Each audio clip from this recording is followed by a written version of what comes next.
Salutations chers internautes, je vous dis bonjour, vous les fidèles de Son Rival à travers les rumeurs du Congo, à travers Bassangoya Congo, à travers Béton Info, vous qui me suivez à travers de différents YouTube, la PCB Beauté. Il y a solo les autres qui ça la moi banalise ensemble et qu'on soit moi la mboka nous à comprendre. Touti wapi, toza wapi, pe toza kokende wapi. Yambo na ko continuer masolo na biso ya lelo. Na bandi par kopesa merci ebele na Augustin Kabouya. Augustin Kabouya sali quand même musala. Banda azwa pouvoir. Première fois pe na mona asali quand même musala monani. Mais et soukawanate. Et sous Kawanate, il faut aller plus loin.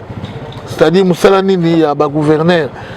Vous savez, dans la reine, il y a Jean-Marc Kabound, on allait de perte en perte, on allait des échecs en échecs. Toké na Sénat, voté par sénateur UDPS, Tchigé. Toké même na sorti à gouvernement, au monde na ministre UDPS Mouké. Par rapport à Batumissou, malgré, oh, bango baza majoritaire, bango mais non. Toki na makambo belé, chèque belé makasi, dans le régime ya ou na reine ya Jean-Marc Kabound. Augustin Kabouya, bravo. Ceux qui m'ont assalé le kamalamu, loba yango. Il ne faut pas se faire ennemi à l'occasion de rien, il y a moutouté. Ce qu'on s'allie à ma baie, on a pressé à Rouloba. Mais ce qu'on s'allie à ma lame, on a raté. Ou des chapeaux en général. Et Tikali, au assoir, il ne peut se n'engue sengeli. Et Tikali, la combattant, il ne peut se baser au misala. Parce qu'on aura appris que sur 100% de la combo et pesami pour la misala, il y a peut-être que 15 ou 20% de l'IDPS. 80 ou 70% basé dans le IDPS au général au PC. Tu es vrai ou faux. Mais ce qui nous les mandés, ils ont la malamouté parce que on en a plusieurs fois parlé depuis prise de pouvoir et à Fachi. Pourquoi monnayer des postes n'est Kabound à Zalara Kosala? Il y a 200 000 $ à DG, à mandataire. Dans la liste de mandataires, Oyo Kabouya et Kabunda zeko kenango tango bazeko kutana na bande comme sur FCC les restes à Mosani Kombo. Il est peut-être qu'on s'est retrouvé attends moukete. Mais tolingité le connaît se répéter parce que ma mandataire est belé dans nos bajo espace té. Tango mo konza moka ko bimisa ba mandataire vraiment, il est prêt à se préparer. Pourquoi je dis ça? C'est parce que, qu'on ne vous trompe pas, les pouvoirs sans argent, c'est nul. Le pouvoir est combattu par les gens qui ont l'argent. Nous avons un mongo, encore renverser le pouvoir dans Bopété. L'UDPS a beaucoup combattu. Et donc, c'est là qu'il y a des la peine d'opposition pendant 32 ans sans pouvoir. Ils avaient appelé les Kamambongo. Les Kamambongo. Ventre affamé, la pointe d'oreille. Mais ce qu'on a moyen en G, au moment où on est motivé et mobilisé, stimuler. Alors, tant que nous avons préparé 2023, c'est dans une année. Est-ce que l'UDPS est préparé financièrement pour les élections nyoso, présidentielles, élections boyées, il y a des députés, il y a des nyoso. Il ne peut se préparer. Pendant 3 ans, qui se sont, qui ont enrichi, qui ont rempli leur caisse financièrement? Est-ce que battu ensemble? Il ne peut sortir les manabaro. Battu à Kabila, il ne peut sortir les manabaro.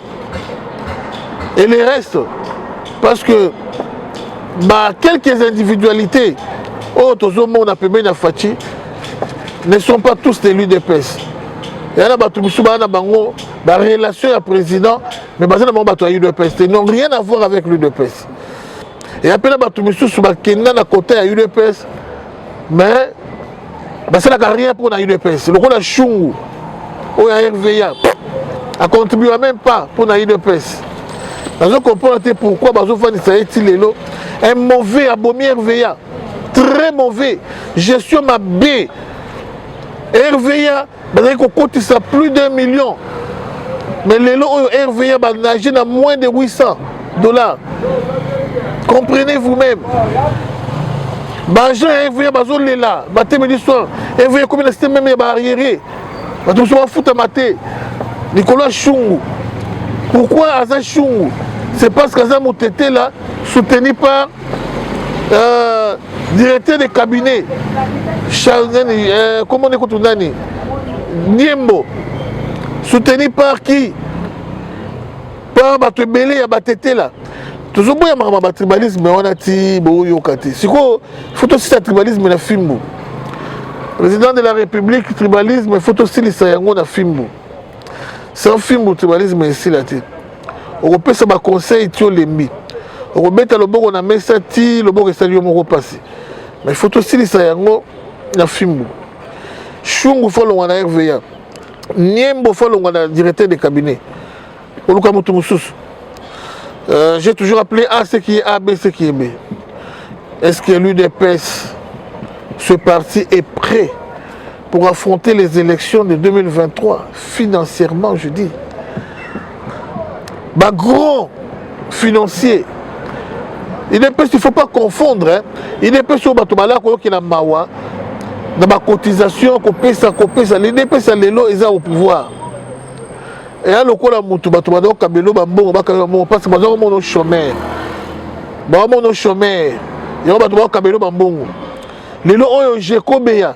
Ce qui m'a pêché au poste, que j'ai combien les lots, à marché. Ma marché, nous, sur Kinshasa. On ne connaît pas Nicolas Kazania au cabeloté. On ne connaît pas, il y a tel au cabeloté. On ne connaît pas pour Mayébike. On sala déjà. On sala.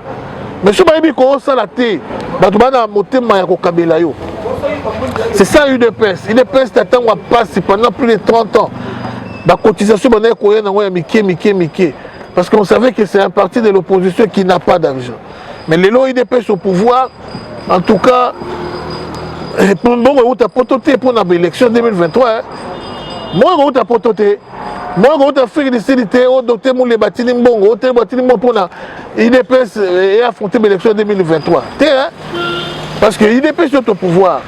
Alors, il faut penser à tous ces paramètres. Entre-temps, il y a opposition, Sanganaki, il y a bien à 3 plans. Plan ya liboso balingi bakende petit à petit vers échec na yango et de là qui ko déstabiliser pouvoir par fausses informations, par les moyens du média, pour déstabiliser pouvoir. Fatiboye, social, bien social, Fatiboye. Alors ton longi bango n'a qu'au balancer dans les réseaux sociaux la réalisation du chef de l'État. Ah vraiment bravo dans ma communauté. Ce qui m'a fait le mabeto lobaka. So c'est malamu, c'est qui était tombé dans maboko. Bravo quand même. La bande de Céline la patriote, bande de Céline le peuple d'abord, bande de oyo mususu nani azalaka na RCK oyo nani azalaka na sali oyo nani Myriam Chouchouna bande de mususu belé. On a eu à partager la réalisation du chef de l'État. Nzela, Boye, tout la qui c'est unique. Ta Mobutu, na unique, ta Kabila, ya Lelo, tout la qui c'est Nzela Belé, tout la qui c'est la réalisation du chef de l'État. Et tout la qui c'est Moutou Abiate. Président Fachi, c'est la cahier, mais il a travaillé. On a eu à convaincre les gens. Bravo aux communicateurs. On a eu à convaincre les gens.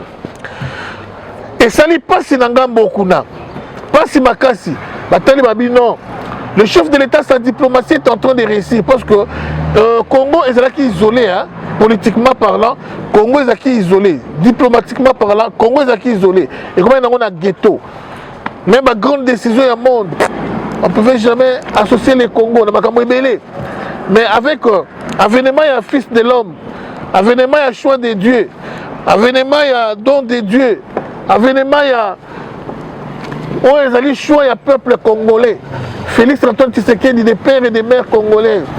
Il y a solo, Congo ils ont quand même. Comment considérer Congo? Il y a un peu qui m'a Moka, tête il y a Union africaine, et il est en train d'émerger. Au moment où Fatih Nengazawana, après la présidence, a brillé comme un poste belé, et puis a travaillé trop. Même après la présidence, il en sera pour beaucoup. Beaucoup alors, parce qu'il est considéré dans le monde.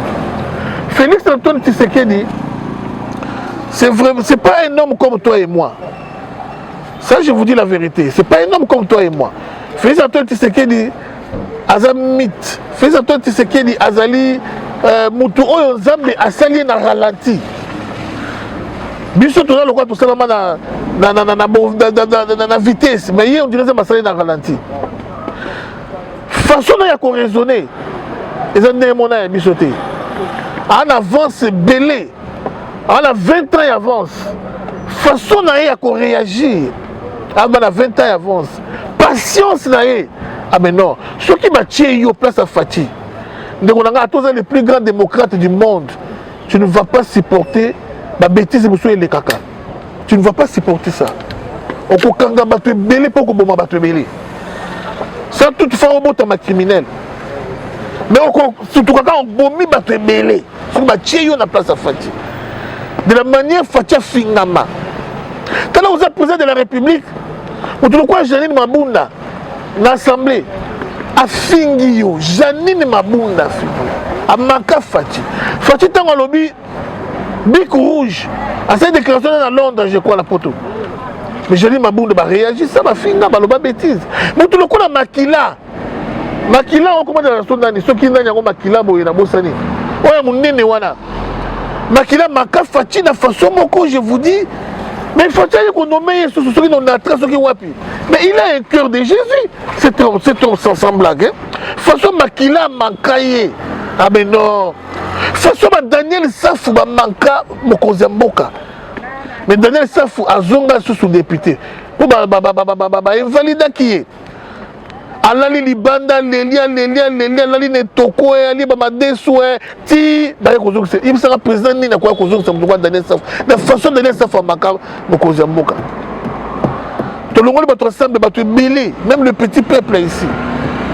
Président africain mon côté je vous dis à quoi accepter à mon oyo fatia monaka ayoka o fatia yokaka plan A ils allaient ko déstabiliser dans ma façon nyoso batu ko yini ça y est pas ya batu et pas ya peuple. C'est ça le plan A. Ko yini sa fati et pas ya peuple. Alors la réunion na bango bati ba paquet belé je sais combien de milliers bimaki. Donc bimaki ka et pas ya nani ya mundele mon côté et baki peut pas batu mususu. Alors ba panzi mbongo pour na déstabiliser mon cause. Et simité. Deuxième plan na bango ezanini. Deuxième plan na bango ezali pour combattre le succès à Fatih par les gens qui sont avec lui, les corrompre l'entourage de Fatih, la ceinture de Fatih.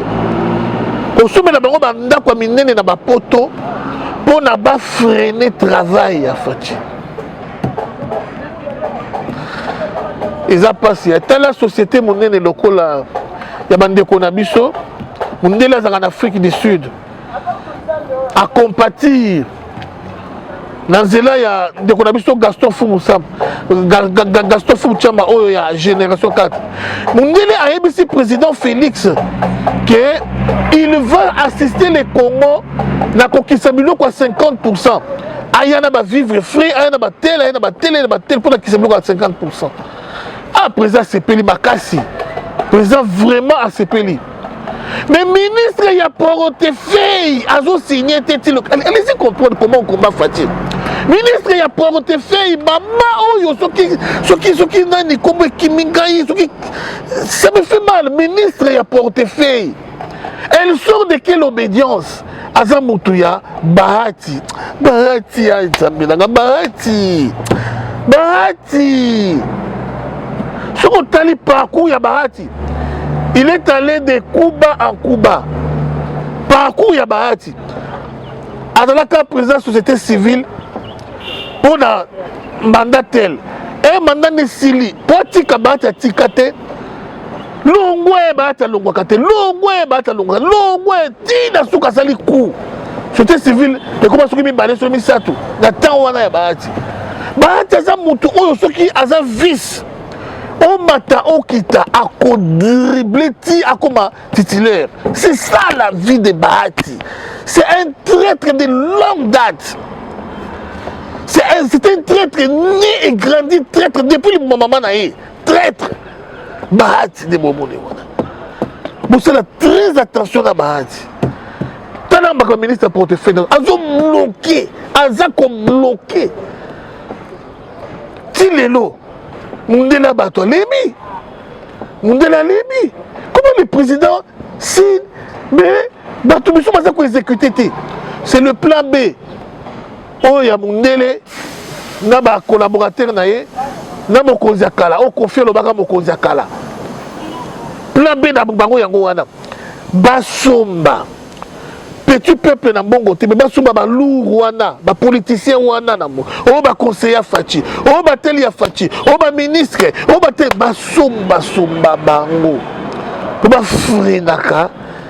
Musala, misala esale ba mienti. Président Télémena likambu ya projet ya 145 territoires pamba te. Ko ba lobela ki on a plan B na bango hein. Ba lobela ki on a plan B na bango. Moi j'aurais des formations sur la source. Moko na bango, tout le temps dans les classes moko.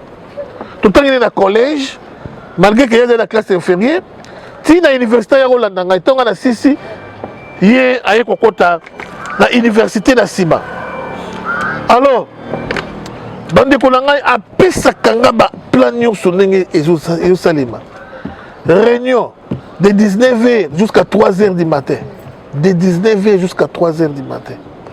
Nakatanga, il s'est mis Nakatanga. Ça fait très mal. Hein? Et troisième plan à Bango Zakinini. Troisième plan à Bango, je prends des trois plans. Hein?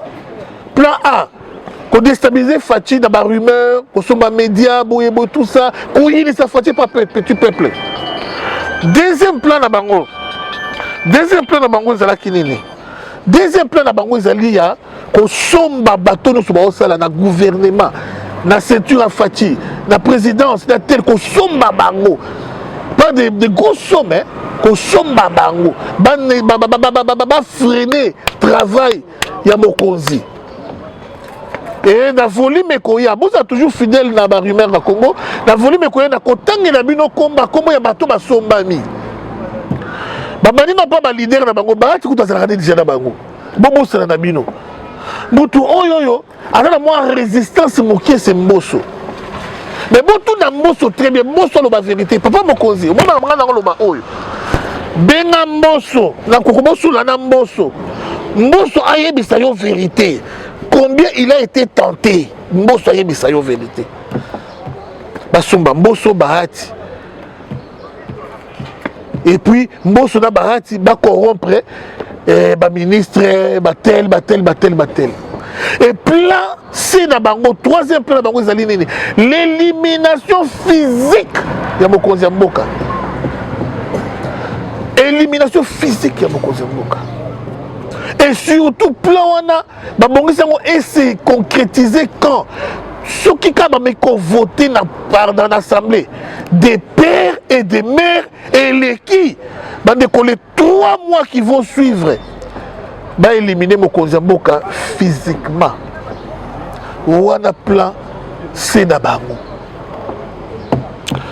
Alors, Mokonzi Mboka vanda un moko ba jour mususu chargé à sécurité na yote.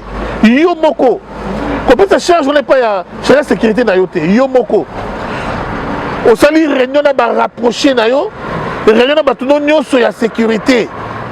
babaito pale batel babifo batel sala réunion na bango omoni Mobutu aza osandeni yo za rapproché na ye bosali pacte du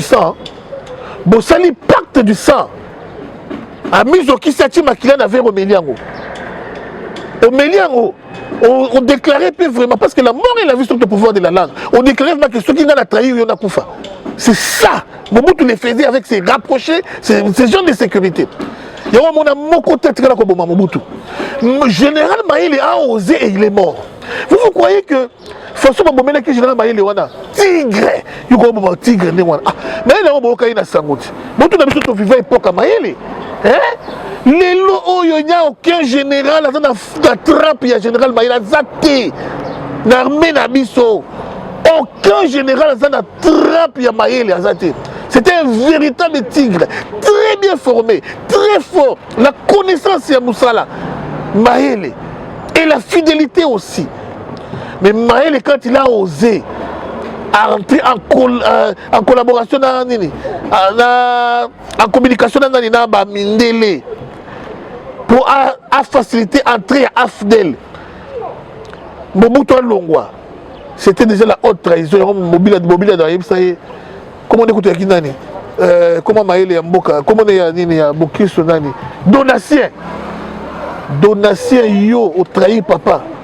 C'était pour dire dans Maël que tu vas mourir ou tu as oublié pacte au Sala. Et ça, ouais. Abuse qui ça, ouais. Pacte à Sala dans Mobutu, Maël. Alors, ceux qui ont sali pacte à Nengewana, dès qu'on a on comprend que aux autres qui est vers Liwa. Liwa qui est vers Yote. Mais Yondo qui est vers Liwa. Maël va péquer si pas Congolo Mobutu. Pour qu'il y ait tension à ma bé, pour qu'il y ait tension à ma bé, Maël a quelqu'un. Maël a continué d'accord. Maël est c'est quoi bon Maël était? Oh dit. Et puis ceux qui n'ont ceux qui soldats officiers, ceux qui inférieurs, ceux qui ne pas bien, ceux qui n'ont pas il y a qui vraiment qui c'est au Maël. Aïe mana qui c'est au Maël. Oh ceux qui l'ont qui bilamba et ceux qui m'ont dit que Maël massa c'est. Yo dit Maël tigre. Ma bétail massa c'est un pillage, ma forme nous a koufaté. Maël a côté Rwanda comme ranger. Oh dit. Pour qu'il nous accord, il y a bien Rimana. Maïle. Ah, nous savons Maïle était. Hein? Mais Maïle est mort bêtement. Ma bêtise, ça c'est à Limoué. Mais le monsieur qui a Limoué, avant qu'on se retrouve peut-être dans le Sensu. Mais Limoué, donc partout, ils ont dit qu'à place à Zawana. Ma bêtise, c'est à Limoué, mais à place, on va retrouver Wana Baboumi. Vous comprenez? En tout cas, président Fachi de Tolinga na PCU. Dans le but que la pacte na bango, il y a une façon diabolique, mais selon lana batunayo parce que troisième plan oyo des pères et des mères babongisi yango wana.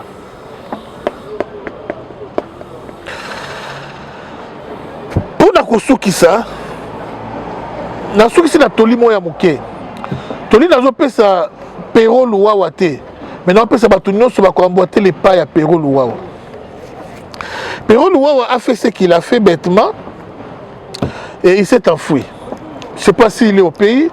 Ba monsieur Baolo Baké ane na Congo awa bazo larguer ba nous à lokuta pour distraire batu et batu ba kobosa na liba ba fungola nzela akima.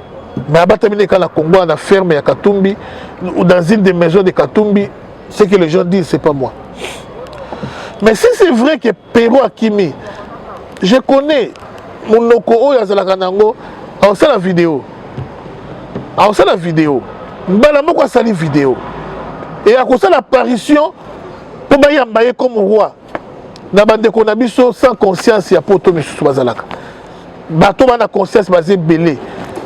Le roi va Medina, va placer de Jésus, tout le monde a conscience, tout ça conscience, le roi va caporal Dombo, va tirer les commandos, va tout le monde dans un babaya, le roi va bouquer tout, tout le monde donc il est vraiment à éviter. Bande Konangai, succès au Pérou, Azo Lingawana. En tout cas, il allait apparaître. Mon événement n'a pas tombé. Mais on va y aller. Mais à un moment, on a tébada qui à un moment, on a tazo le bâti. C'est que, à ça, pays. Si par hasard, mais tout ce qu'on vit, on est dans le cycle. Dans le cas normal. Dans la vie, on est qui dans 3 mois avant. Moi, si on a préféré venir. Tout le monde a question dans moi, si on a l'autre le plus cher de ta vie. Moi, si on a préféré venir. Tout le monde a moi, qui dans maman a préféré venir. Tout le monde a préféré venir. Donc, on bouille avec force, vie, on est dans le cycle. Papa, ça sous liberté. On va sous liberté, on va dans tambolati, on va vivre à caca au bébé. On va vivre au bébé à caca. Dès qu'on a côté prison, on a jour, on a prison dans le quoi, on s'est dit 1 mois. On aura qu'à 10h, tu comme à 17h. Ah, d'accord, au tel bon mi, au tel bon mi, mais on a mis. Hein? On va quand on a tambola, on a dans zala, on tambola, on a l'aise. Que prison. Alors, ce qu'on a film, il y a caca. Il y a caca et mabe. Tout ça, c'est quoi le quoi que au kimi ya solo. Au salut russe au kimi. Mais tant au kimi, il y a qui va taliban ba le quoi mai. Ce qu'on boit comme la bango suko la bango. Ce qu'on boit suko la bango on lambe la bango. Ce qu'on boit lambe la bango on bato kita. Ba ko supana zo le quoi mbula. Ba taliban. Yo kimi. Tant au kimi. Place aux autres qui do yebité. To banina avant to qui la fati. Autant topé. Tu ne connais pas la famille des topés. Peut-être des personnes qui ont lié à un restaurant, peut-être des colos restaurants, cousin à topé. Oh, yo, t'as comment on a. Peut-être, place aux zones là, nous devons servir, nous devons comme c'est le chambre. Un des garçons de chambre, la fille de chambre. Peut-être à sa cousine, il y a Bisselele. Au final, qui Bisselele, au Yébité. Place aux autres, le colonayo. Place aux autres, le poto. Au bout ça dit bateau tangi comme ndeko na bango moko à place wana. Tu comprends moi? Donc place ma bé ko yela yo oyebi to comme na vie ma bé. Donc qu'est-ce qu'on a fati? Batisekediste ba combien? To ki na maman Denise. Famille maman Denise, ba relation maman Denise, ba yebas linga ka maman Denise. Ba combien? Au côté le colo wapi, il me semble au côté le colo wapi. Ils sont en Éthiopie, ils sont en Tanzanie, ils sont en France, Belgique. On combine insécurité beaucoup. Yamabé. Je crois que toi, Atinda Kiyo. Est-ce que Linga Kayo, toi, Linga Koto? Parce que, tu me dis, dans mon kilo, il y a les intérêts et il y a les intérêts avec amour. Intérêt et intérêt avec amour, ça veut dire quoi? Tout le monde se Bantoura Kabila, Joseph a mon intérêt. Donc ceux qui ont salé l'intérêt, ils te tuent, ils te cartent. Donc ils sont là, mais ils ont le quoi l'ingakara sur Kabelo bon non. Ça pas caputa meki, abeti masasi, akufa. Oh mon souci meki sont dans les katumba moi qui, ameki, babomae. Donc ce qu'on sali pour ça c'est bon.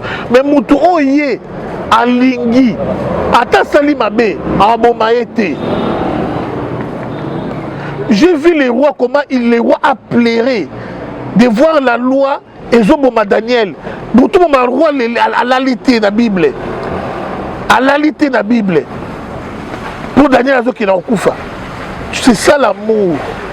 Mais, mi konzi belé, ton bon est belé, balinga bisoti, balinga des services na biso. Yo sugo pero sali service na yo. Ne pense pas que des pères et des mères à linga kayo. Mais telle situation comme à Salani pour la Jacquindal, il est toujours en prison. Hein. À Salani pour la Harry Magie, il est toujours en prison. Hein. Il y a la Kingakati. Hein. À Salani. Pero, tu as commis la plus grosse bêtise de ta vie.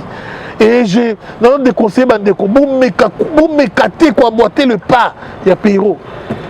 La minute où on peut te donner des millions, on fait des millions, mais sans sécurité. Sans la sécurité. Quand tous mes écarts millions qui baki na ngotu. Oyo ayibaki Kabila ba uranium, a dribblé ba uranium. Mais azaki azana kimiate. Souka sali partout le bras kana payer comme na kimia. Ti fatia faciliter tâche. azongi fati apesi passeport nde akomi na kimia bandeko vie ya kaka eza vie mabe vie ya kaka ya vie mabe. Merci à vous tous qui avez prêté attention à cette tranche.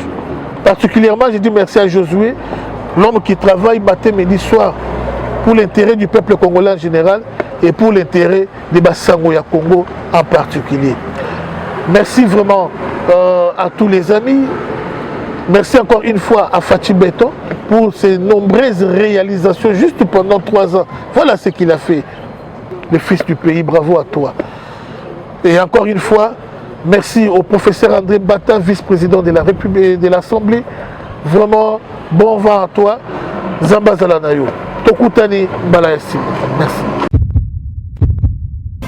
Eshima, votre magazine qui bat au rythme de l'actualité. Une réponse à vos besoins en information, un éclairage dans divers domaines. Impartial, documenté, instructif. Eshima au cœur de l'info. Retrouvez la nouvelle édition. Le service national de la RDC, une seconde chance pour les Kuluna. Le commandant du service national, le général-major Jean-Pierre Kassongo Kabouik, est en passe de réussir le plus difficile. La conversion des délinquants juvéniles appelés Kuluna en bâtisseurs de la République. Jean-Pierre Kassongo Kabouik a réalisé des avancées notables à la tête de ce service qu'il occupe depuis juillet 2018. Ce jeune délinquant, presque indomptable dans le rue de Kinshasa, ont finalement été maîtrisés au centre pilote de Kanyama KCC. À ce jour, ils sont endoctrinés et formés à rendre service à la nation, à devenir utiles pour le pays. Au total, 2000 anciens Kuluna devenus aujourd'hui bâtisseurs ont perçu leur premier salaire après une période de 14 mois de formation dans plusieurs domaines, notamment la maçonnerie, la menuiserie et autres. Cette étape a concrétisé la volonté exprimée par le chef de l'État, Félix Tshisekedi, qui prône une autre méthode plus humaine pour l'encadrement de ce jeune brigand urbain et leur réinsertion sociale. Cela à travers la formation pour servir de main-d'œuvre au profit de la République démocratique du Congo. Dans un long entretien accordé à Eshima Magazine, le général-major Jean-Pierre Kassongo Kabouik explique le retour 4 ans après de la production agricole à Kanyama KCC. Dans cette interview exclusive, le commandant du service national égrène les réalisations de cette structure qui revient d'une longue léthargie. Il évoque l'expérience des cantines militaires et policières et révèle que son service paramilitaire mettra bientôt ses cantines à la disposition du campus universitaire en faveur des étudiants. Focus. L'équipe Mwakadi fait exploser le compteur. La DGI dépasse 200% des recettes fiscales au mois d'avril 2022, soit le triple réalisé en avril 2021. Une performance historique jamais réalisée au sein de cette régie financière. À lire également, les FARDC progressent de 5 places au monde selon le classement établi par Global Power. Analyse de l'état de siège décrété depuis 1 an dans les provinces de l'Ituri et du Nord Kivu. Découvrez également plusieurs autres sujets à lire dans ce nouveau numéro. Retrouvez l'intégralité du magazine Eshima dans les kiosques. Eshima Magazine, un nouveau standard d'information.